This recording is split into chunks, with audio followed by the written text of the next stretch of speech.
got to just do it. And that's part of, I mean, not to play off the name of the podcast, but perpetual motion is it, idle hands stay idle. Inspiring you to reach your goals and live your dream. This is the Keaton Nelson Show. Alrighty, guys. I've got Jeff Fenster on here. He's the founder of Everbowl. And man, is he crushing it. I'm so excited for you guys to hear his story. Jeff, thanks for being on, man. Thanks for having me, man. I appreciate it. Yeah, for sure. So I always like to start the show with trying to get to know where you're from, man. How'd you grow up? Were you broke, poor, rich, middle class? Where'd you land? Yep. So born and raised San Diego, first American born in my family. My parents and sister moved here from Canada. Middle class. My dad was a doctor. My mom was a teacher. And, I had more money than some, less money than others. So, there were times where we were tight. There were times where we took some vacation. So, it was as good a childhood as you can get, but definitely had loving parents, not broken home. They were champions in my corner, pushed me, go to college, go to college, go to college. So I had a nice support system and a nice upbringing. Nothing to complain about at all. That's good, man. That's awesome. So where did you go to school? You said go to college, go to college. Where'd you go? Yeah, I went to undergrad at University of Arizona and law school at Thomas Jefferson School of Law. Oh, damn. What was the undergrad? Is it like political science or something like that? No, regional development with basically SimCity, the degree. So how zoning works and planning and real estate and why you build commercial where you do and how to do all those things and looking at topography maps and floodplains and gotcha, man. borefill stuff. Yeah. Borefill. Love it. So you went to law school. Did you ever become a lawyer or? No, I went to law school to be a sports agent. So I had a job lined up with Lee Steinberg Sports Agency, the real world Jerry Maguire. I went to high school with Kellen Winslow Jr. and had a bunch of athletes that were friends, and I was going to be a sports agent. But my third year of law school, I ended up having a kid and getting engaged, and decided when I graduated law school that I didn't want to travel around the world representing adults. I wanted to be a dad and present. So I pivoted actually after I got the degree and 6 figures in law school loans. Yeah, I bet. Dang. What was it like being in debt? And you weren't, because you're in debt, you're not going to be doing the job that you were paid or went in debt for. We have a similar story actually, but how did that feel at the moment? I mean, it sucks, right? Being in debt. I mean, law school debt was $1,200 a month. It was 2007.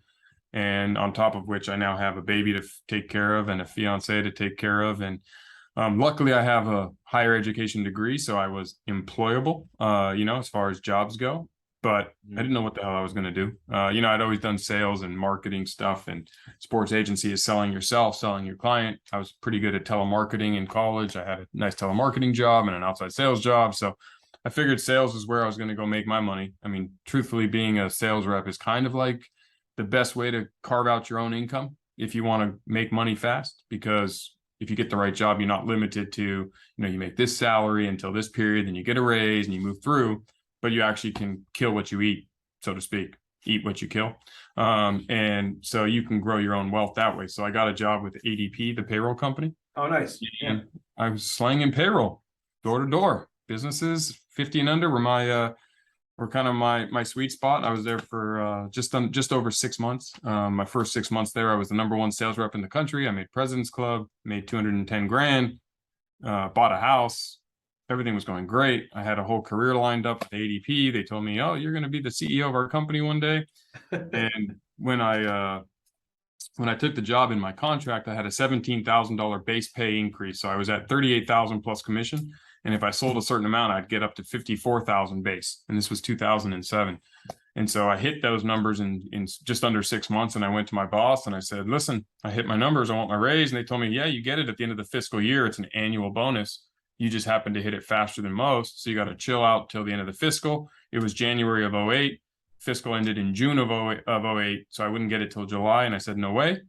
Felt like a prisoner. I was like, "Oh my God, this is not the life I want, where even when I do kill it, I have to wait." And so I went home that night, to my new house that I'd been in for just over 2 months. Told my fiance I want to threaten to quit if they don't give it to me, and if they do, I want to quit my job and start my own payroll company. And if I do that, we're gonna have to sell this house and move in with my parents because I don't have any money.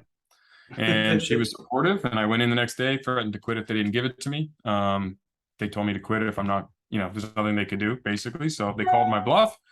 I quit.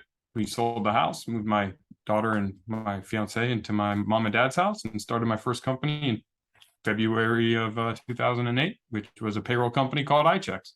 And that's kind of how I got thrust into entrepreneurship and starting my own thing and doing my own thing. And,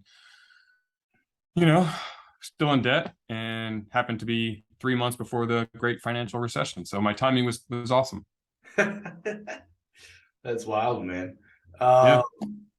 So what was your pitch at ADP?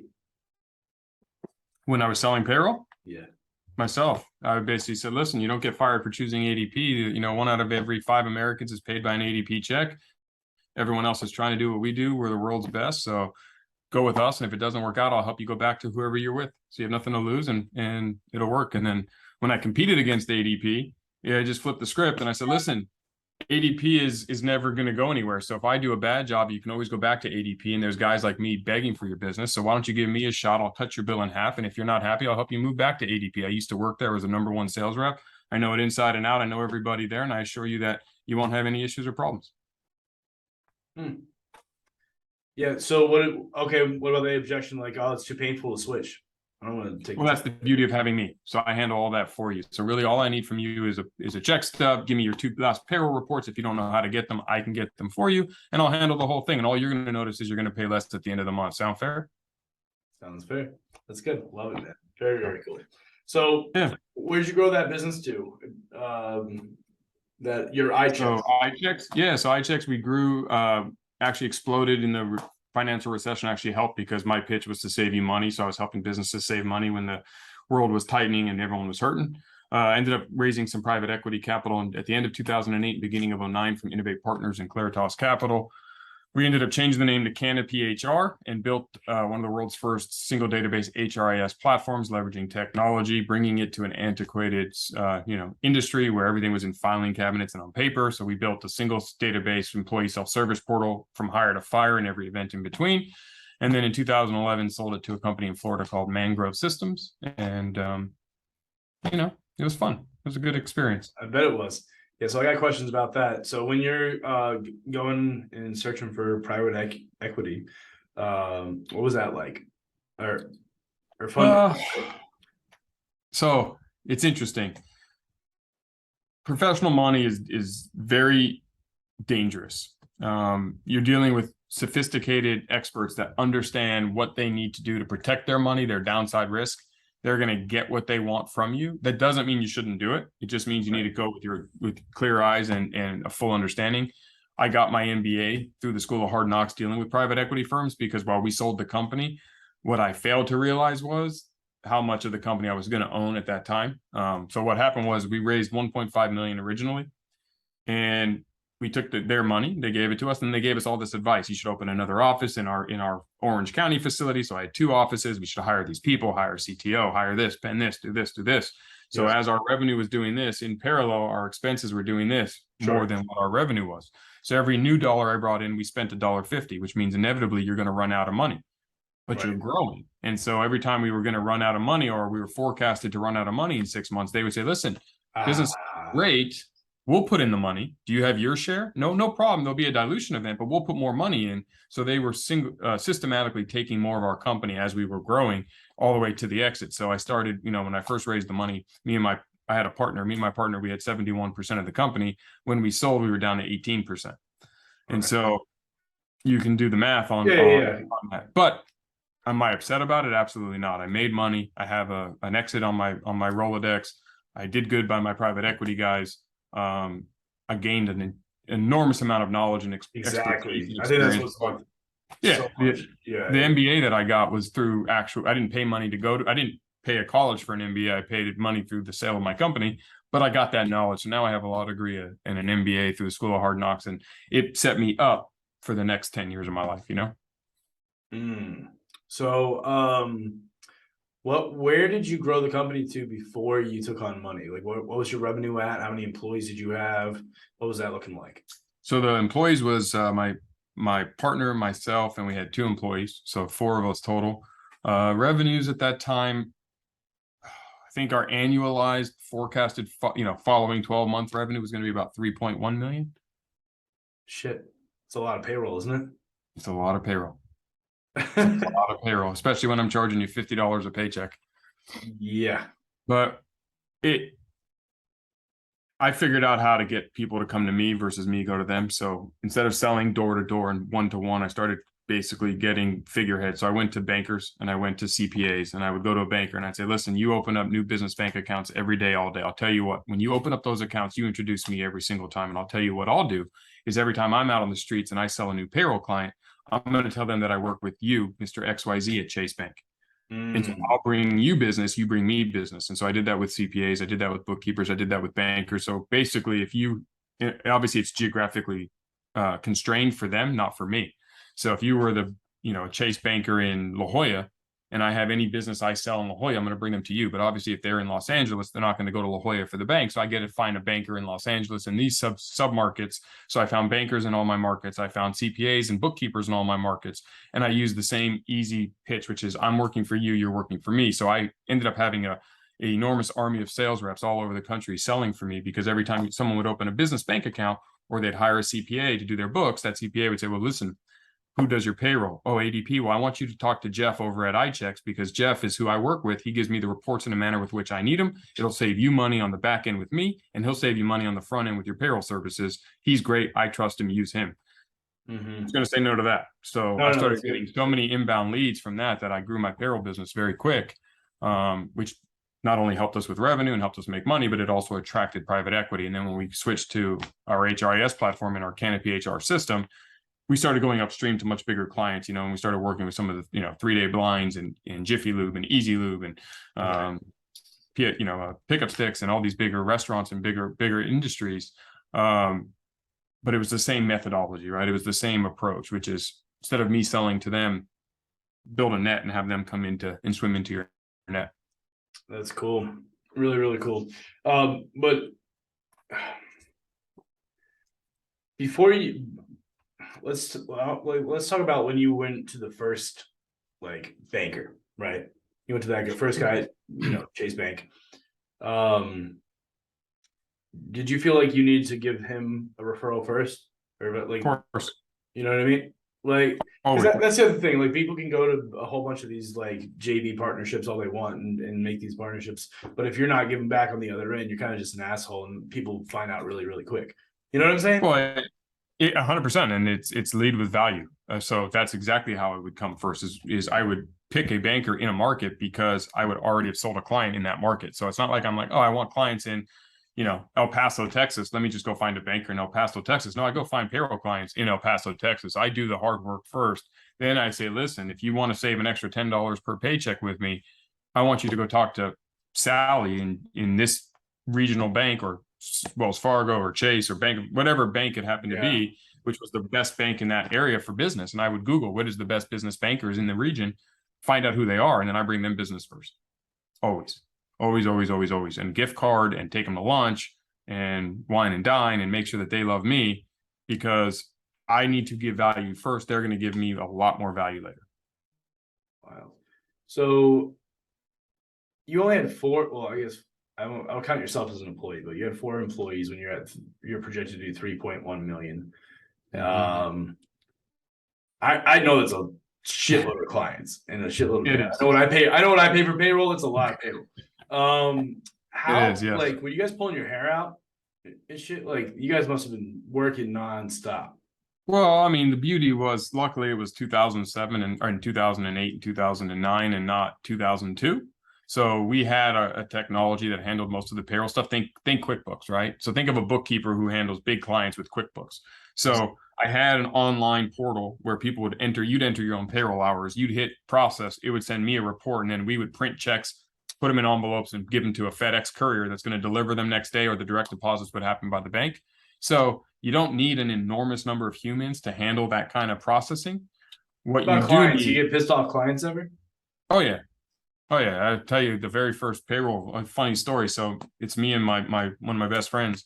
We had just started the company. I got him a job at ADP, and then I stole him from ADP after I started my i-CHEX. I was like, "You're going to come do this with me." We knew nothing about how to process payroll. We knew everything about how to sell payroll. So we sold. I went to all my clients that I had sold at ADP when I had started my business and said, basically, you're coming with me. So I started with 80 clients, and all all of them were excited to join me, etc. So the very first pay run, we got this new software, we got these printers, we got this check stock, we print all the checks, we get them out, we courier them, we do all this. We're high-fiving in our office on Friday, and the first phone call comes and it says, "Hey, my employees went to the bank and the bank says the checks aren't cashable." Like, what? And then another call and another call and another call. And now employees are freaking out because when these employees need this money for the weekend and it's Friday. Oh yeah.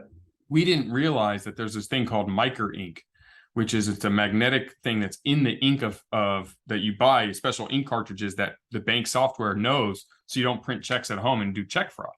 Well, we didn't know that. So we printed all these checks that were basically worthless pieces of paper and delivered them to hundreds of employees all around San Diego.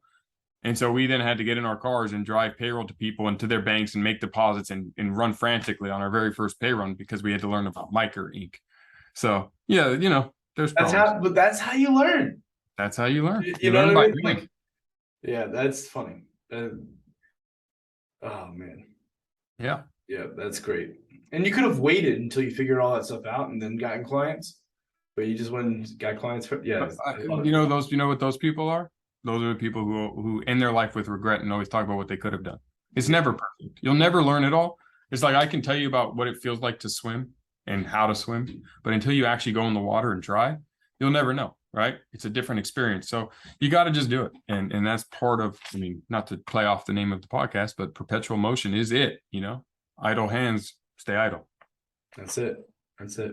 So, you get equity, but I'm just interested, like, how did they approach you for the private capital?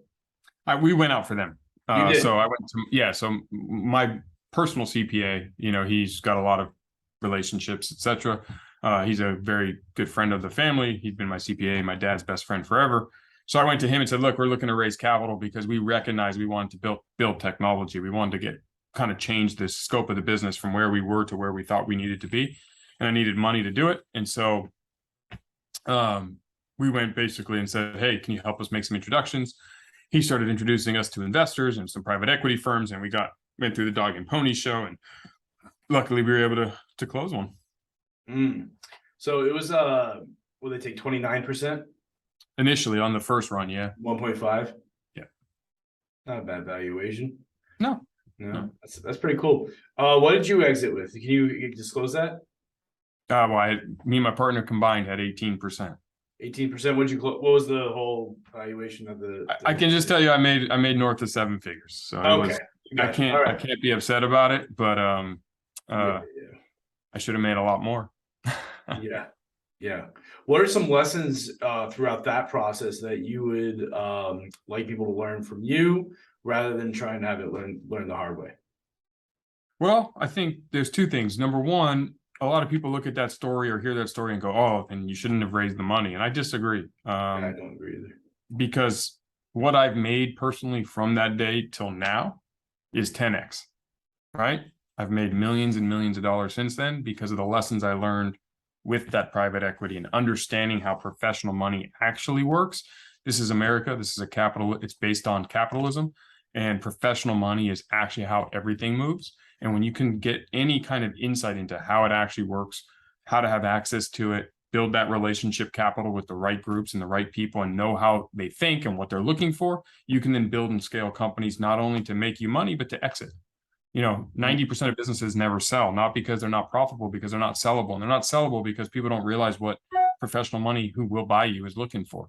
Most people can't afford to buy companies, right? Like I can go and say, "Oh, I wanted to buy the payroll company from me," but I couldn't have afforded that. So you needed a bigger agency, a bigger company, and those bigger companies are backed by professional money, right? So it's like when professional money sits like us, like if I wanted to go acquire another payroll company, I needed my professional money to sign off on it, and they're going to scrutinize that business. Also, when I'm growing and starting my companies, when you go out to raise capital, if you understand how professional money thinks, you can back into easily how to get investors that aren't professional money, because you already understand what professional money is looking for. And so I think the lesson that I would make sure that suggest that everyone tries to get from that is don't be scared of the fact that you may pay more upfront. If you don't have the experience, you need the knowledge, and getting that sign off, getting that professional money under your belt is important. If you don't need it, stay away from it. But a lot of companies do need it. Cool. So you made north of 7 figures. Yeah. Then where'd that money go? Not where, because it's not worth much just sitting there. No. So I did a couple of things. I paid off my law school loans, so I had no more debt.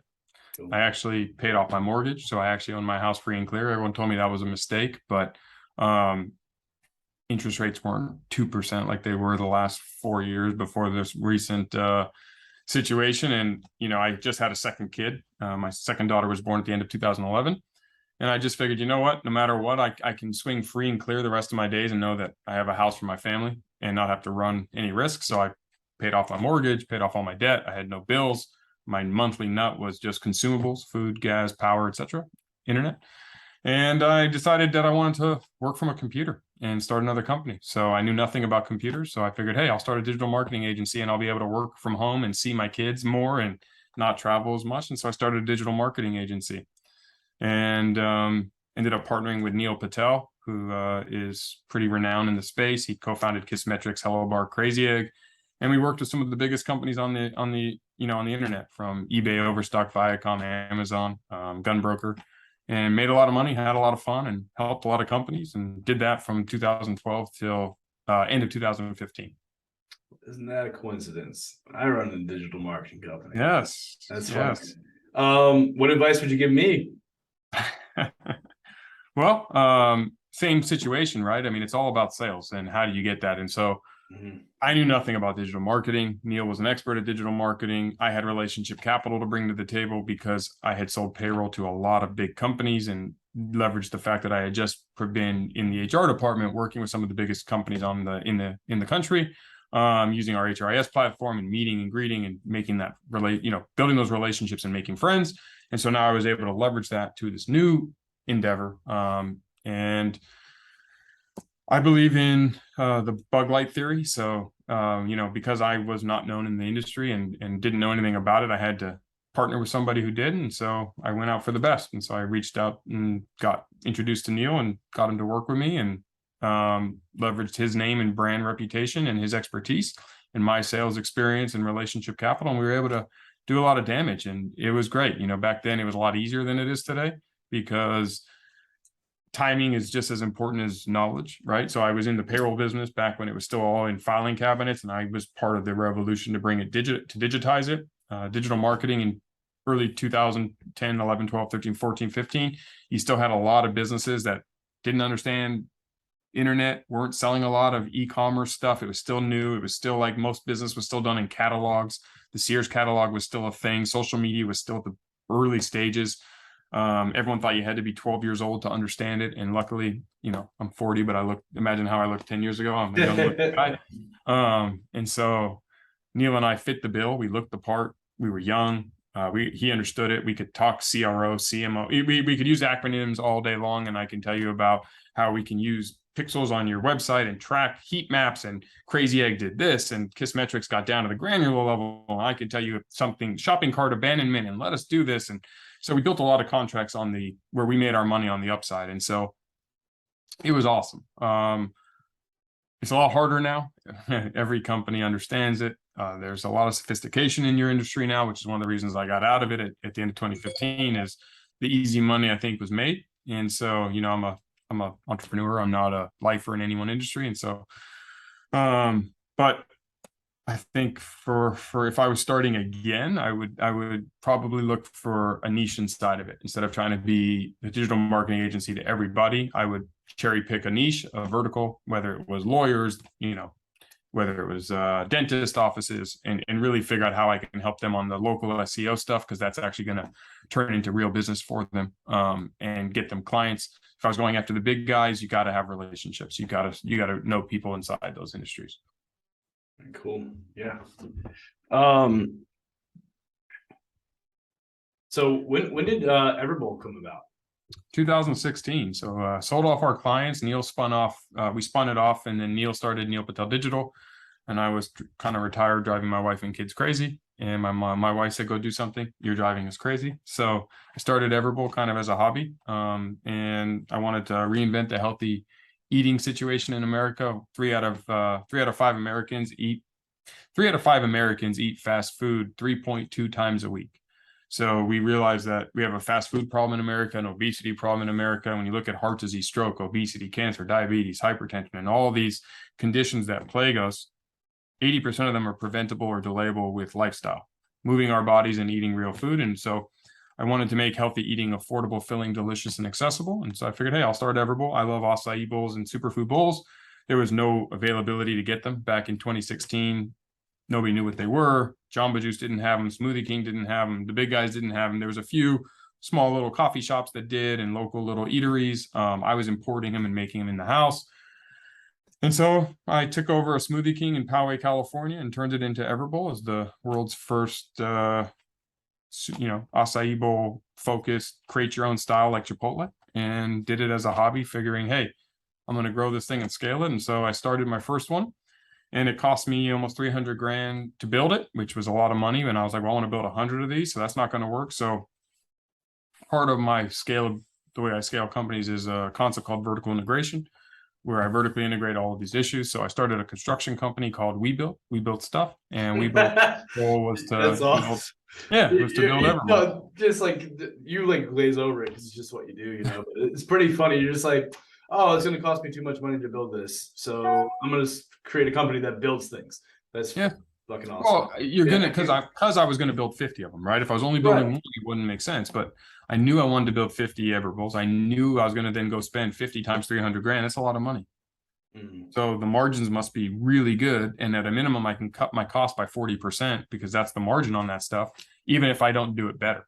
But when I control the people and I control the industry, the business itself, and all of the stuff inside, I can do it better, right? So I can systematically work my cost down. So I did. And so I went from 300 grand down to 100 grand, from 100 grand down to 50 grand. And then I was able to open so many. And so I opened 28 Everbowls by March of 2020, from October of 2016, and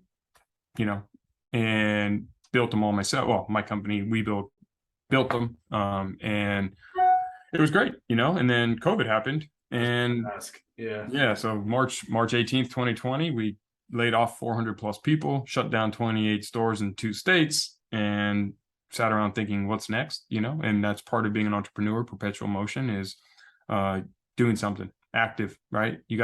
Doing anything is better than doing nothing. And so me and a couple of my executives, we got together, we came up with a concept called Later Bowls, which was our bowls, put 10 of them in a freezer box with dry ice and deliver them to people's homes. They can make our bowls in their own house while they're stuck social distancing. And we started doing that. So we spun up a website on Shopify, leveraged a little bit of our digital marketing know-how and our existing clientele that around our 28 stores. And we started to generate a lot of sales, and that was really picking up steam. And so I then decided it was time to get on a QVC. So I used some relationship capital, made my way to QVC. We ended up selling on QVC our Later Bowls. We sold out in 7 minutes. And we were aired 14 times, sold out all 14, was January's big deal. We did 4.9 million in sales through QVC in 2021.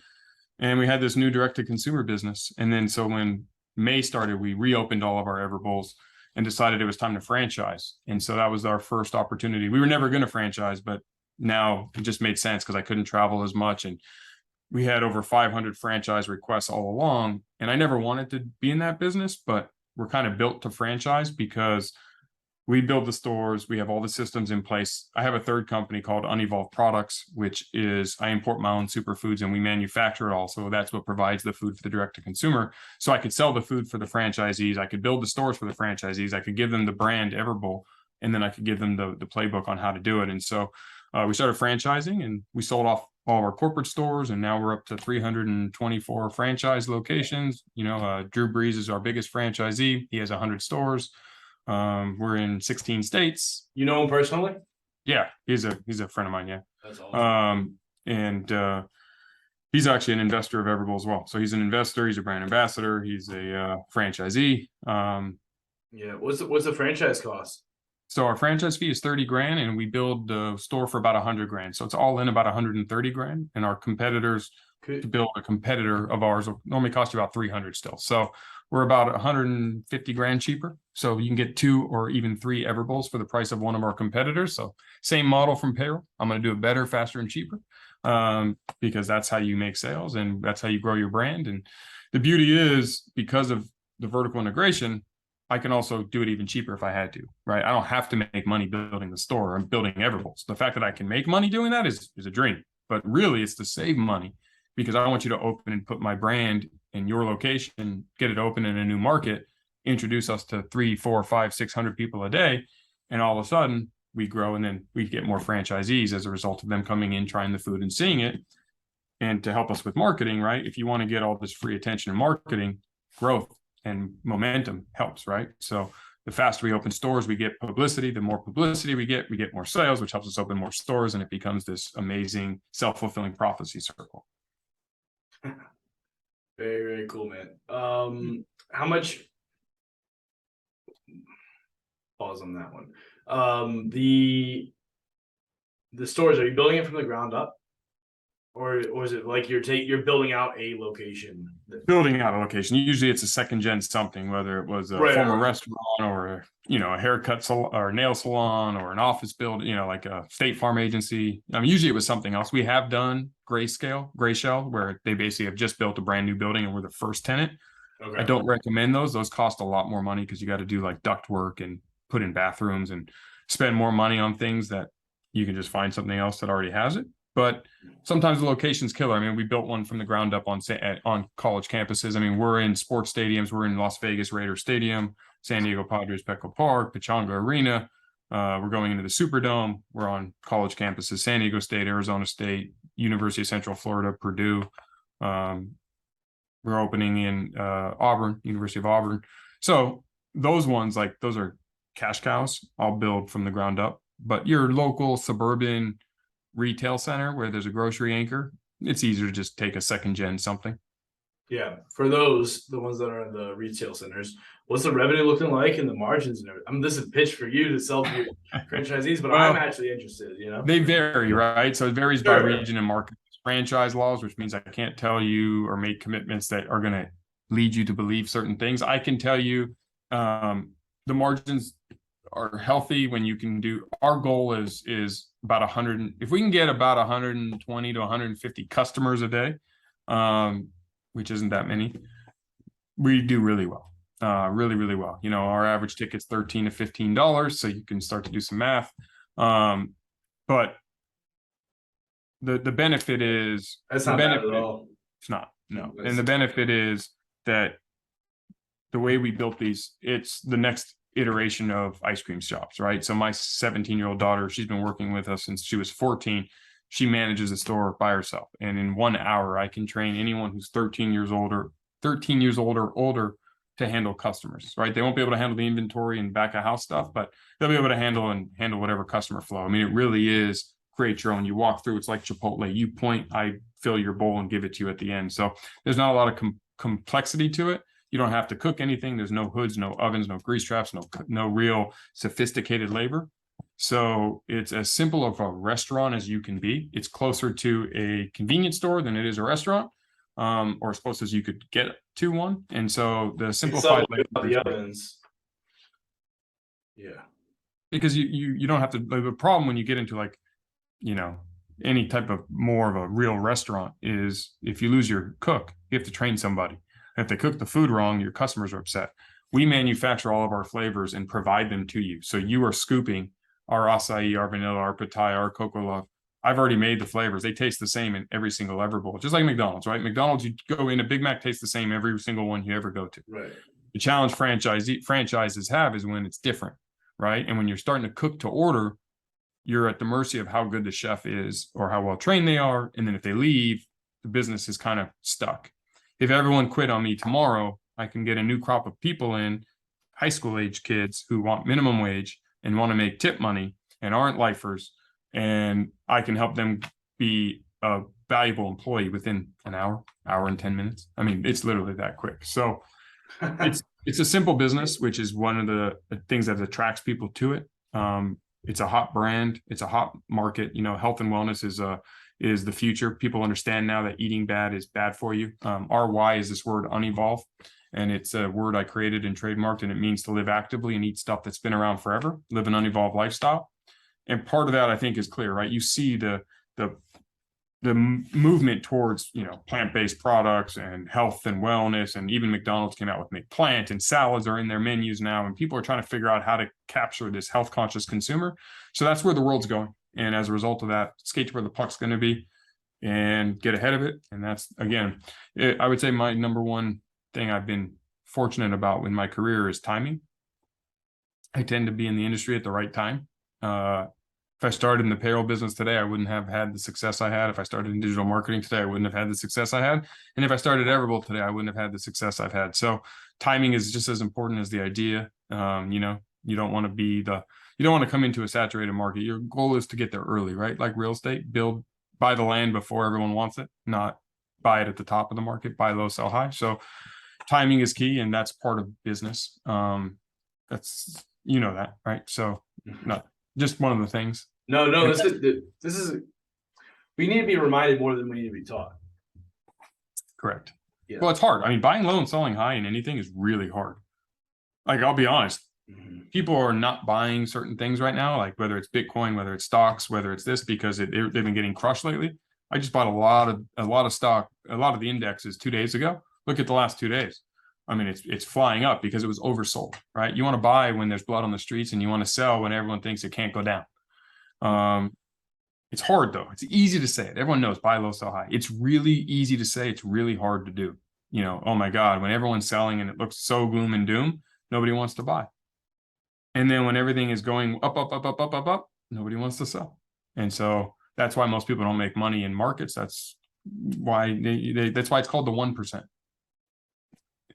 99% just don't do what the 1% do. It's true. All right, man. I'm gonna be respectful of your time. I got 3 questions that I ask every guest. What's one book everyone should read? Everyone needs to read. Relentless. Relentless. Who's that by? It's what's that? Who's it by? Jesus. It's Kobe and Jordan's guy.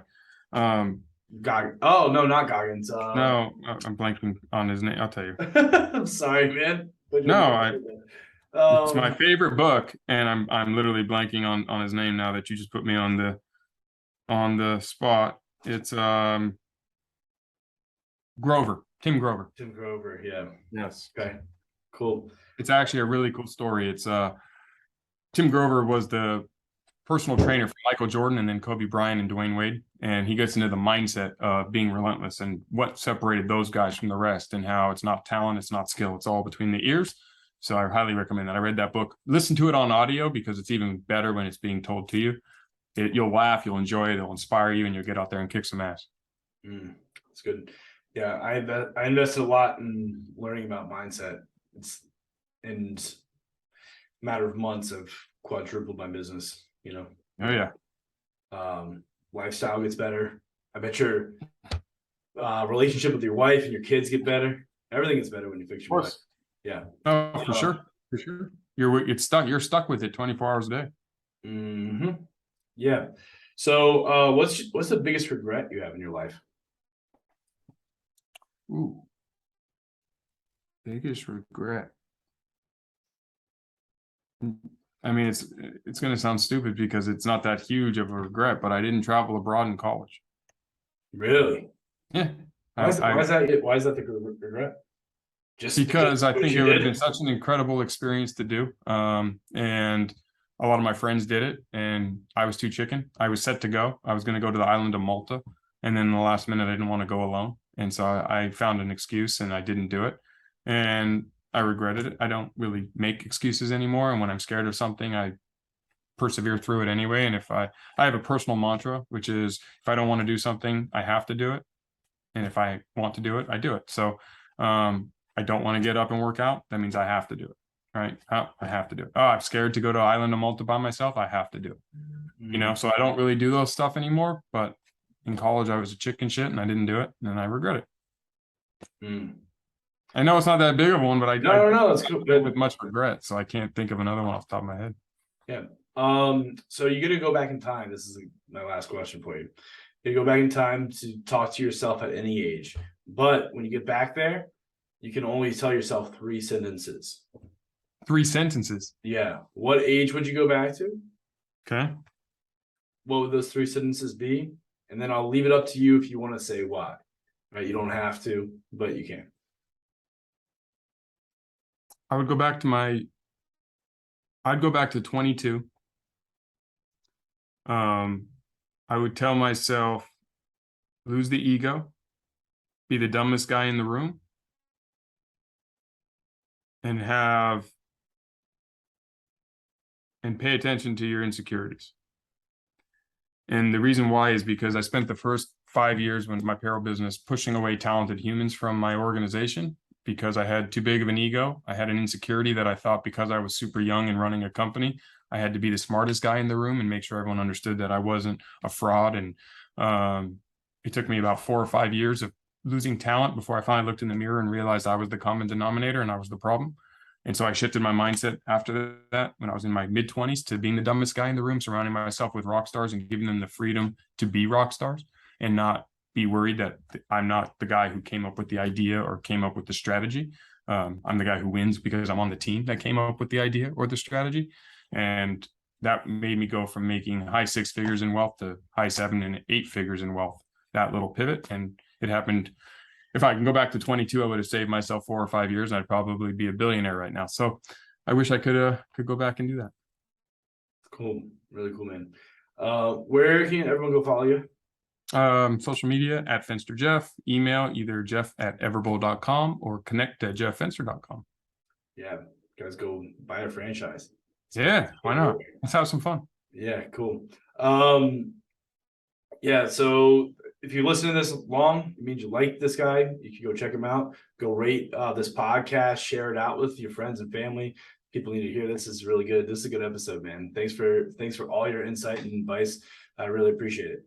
Oh, thank you. And as I also like to give back, if there's anything I can ever do for you, you please let me know. And also anyone in your audience, you know, I do like to lead with value. I don't just talk shit on podcasts. So reach out if I can make an introduction or help you do something. I'm happy to do it.